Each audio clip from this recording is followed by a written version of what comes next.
Recent reports in the media claim that breathing polluted air is equivalent to smoking multiple cigarettes.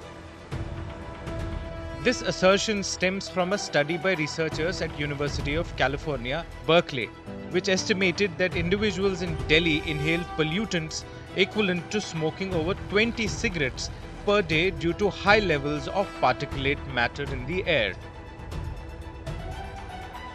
Wrong, but it was way back in around 15 years back that scientists from Berkeley Earth, these are Richard and Elizabeth Muller, the father and daughter duo, they actually scientifically devised, after looking at various samples and of the air pollutants, that almost one cigarette is equal to the 22 microgram per millimeter.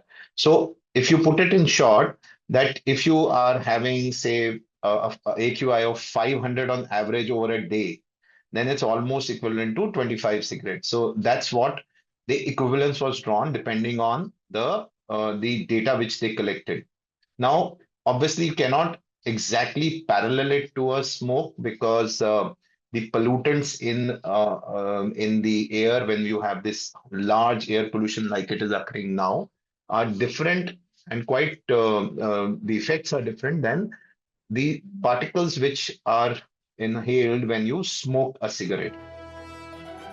Both tobacco smoke and pollutants in the air contain harmful substances that can damage lung tissue, according to doctors. While tobacco smoke delivers a high concentration of carcinogens and other toxins, air pollution poses significant long-term health risks, including respiratory and cardiovascular issues. So, though tobacco smoking contains nicotine and many other harmful things which directly link to cancer, carcinogenic substances.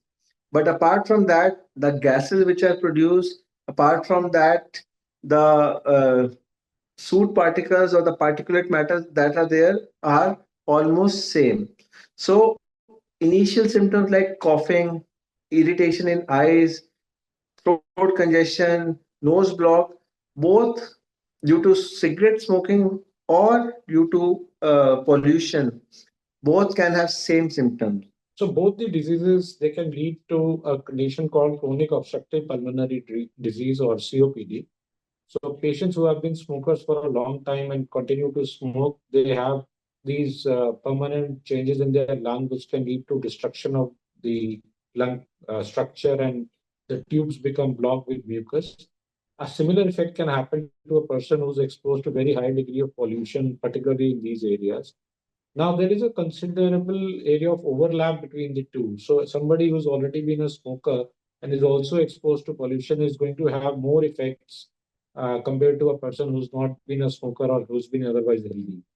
But there is almost a similar kind of picture which can happen both in smokers as well as to those who can have high degree of exposure to pollutants, which is called COPD.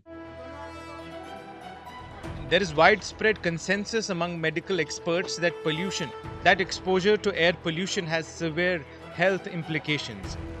It contributes to chronic respiratory conditions, cardiovascular diseases, and reduced lung function.